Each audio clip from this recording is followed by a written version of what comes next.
नमस्कार दोस्तों, आज हम बात करेंगे साल 2026 में फाल्गुन मास की विजय एकादशी का व्रत किस तिथि को रखा जाएगा, पूजा का शुभ मुहूर्त क्या रहेगा, पारण का समय, पूजा विधि और एकादशी व्रत कथा के बारे में।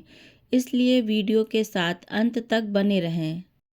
शास्त्रों में एकादशी व्रत की बड़ी महिमा बताई गई है। फाल्गुन महीने में कृष्ण पक्ष की एकादशी तिथि को विजया एकादशी का व्रत रखा जाता है। मान्यता है कि यदि व्यक्ति विजया एकादशी का व्रत रखता है तो उसे कार्यों में विजय की प्राप्ति होती है। पद्म पुराण के अनुसार इस व्रत के प्रभाव से पितृदोष दूर होता है। इस तिथि पर भगवान विष्णु जी की पूजा की जाती है। आइए जानते हैं साल 2026 में फाल्गुन मास की विजया एकादशी का व्रत किस तिथि को रखा जाएगा, पूजा का शुभ मुहूर्त, पारण का समय, पूजा विधि और एकादशी व्रत कथा के बारे में। एकादशी तिथि प्रारंभ होगी 13 फरवरी दोपहर 2:25 से। एकादशी तिथि समाप्त होगी 12 फरवरी दोपहर 12:22 पर। विष्णु पूजा मुहूर्त रहेगा सुबह 9:13 से सुबह 10:59 तक। अभिजीत मुहूर्त रहेगा दोपहर 12:18 से दोपहर 1:03 तक। एकादशी पारण का समय रहेगा 14 फरवरी सुबह 7 बजे से सुबह 9:14 तक। सिद्ध योग रहेगा 14 फरवरी सुबह 3:23 से 15 फरवरी सुबह 3:17 तक। राहु काल का समय रहेगा सुबह 11:16 से दोपहर 12:41 तक। आइए दोस्तों, अब जान लेते हैं विजया एकादशी पूजा विधि के बारे में। एकादशी व्रत के नियम 10वीं तिथि से ही शुरू होते हैं, इसलिए 10वीं तिथि को सात्विक भोजन ग्रहण करें और अगले दिन एकादशी तिथि को प्रातः स्नान आदि के बाद भगवान विष्णु व माता एकादशी का ध्यान करते हुए व्रत का संकल्प लेकर पूजा आरंभ करें।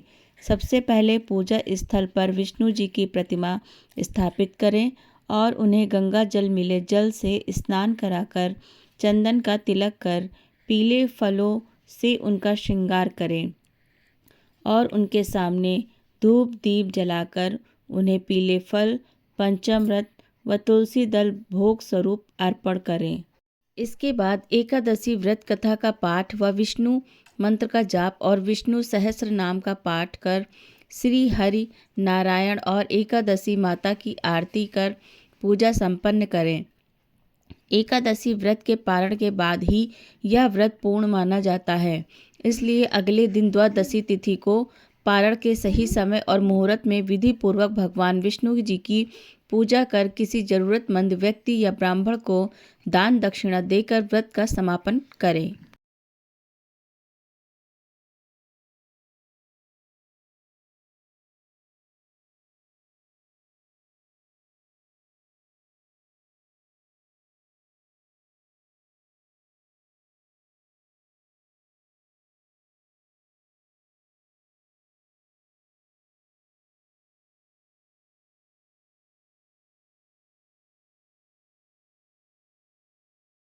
अब जान लेते हैं दोस्तों विजया एकादशी नियम के बारे में। एकादशी तिथि के दिन विशेषकर चावलों और अन्न का सेवन नहीं करना चाहिए, क्योंकि इस व्रत को फलाहार करने की मान्यता है। एकादशी व्रत के पारण के दिन ब्राह्मण या जरूरतमंद को दान आदि अवश्य करें। कोई भी व्रत भगवान के प्रति आपकी आस्था और समर्पण को दर्शाता है, इसलिए इस दिन संयम और सात्विकता का पालन करते हुए व्रत करना चाहिए। एकादशी का व्रत करने से व्यक्ति की सभी इच्छाएं पूरी होती हैं, इसलिए इस दिन भगवान विष्णु जी के साथ माता लक्ष्मी जी की पूजा भी अवश्य करें। अब जानते हैं दोस्तों विजया एकादशी व्रत कथा के बारे में। पौराणिक कथा अनुसार रामायण काल में जब रावण ने माता सीता का हरण किया था तो भगवान श्री राम और उनके अनुज लक्ष्मण बहुत ही चिंतित हो गए। तब हनुमान जी की मदद से सुग्रीव से उनकी मुलाकात हुई और वे वानर सेना की मदद से लंका पर चढ़ाई के लिए विशाल समुद्र के तट पर आए। लंका पर चढ़ाई कैसे की जाए, क्योंकि उनके सामने विशाल समुद्र जैसी चुनौती थी। उनको कुछ उपाय नहीं सूझा। उन्होंने समुद्र से ही लंका पर चढ़ाई करने के लिए मार्ग मांगा, लेकिन वे असफल रहे। फिर ऋषि मुनियों ने उन्हें विजया एकादशी व्रत का उपाय बताया। मुनियों ने कहा कि किसी भी शुभ कार्य की सिद्धि के लिए इस व्रत को करने का विधान है। इसके बाद भगवान राम ने फाल्गुन कृष्ण पक्ष की एकादशी को वानर सेना के साथ विजया एकादशी व्रत विधि विधान से किया, जिसके प्रभाव से उन्हें समुद्र से लंका जाने का मार्ग प्रशस्त हुआ। विजया एकादशी व्रत के प्रभाव से श्री राम ने रावण पर विजय प्राप्त की। तब से ही विजया एकादशी व्रत का महत्व बढ़ गया और लोग अपने किसी कार्य की सफलता के लिए विजया एकादशी व्रत करने लगे। वीडियो अच्छी लगी हो तो प्लीज़ चैनल को लाइक, शेयर एंड सब्सक्राइब करिएगा और आप सभी को एकादशी की बहुत बहुत शुभकामनाएं।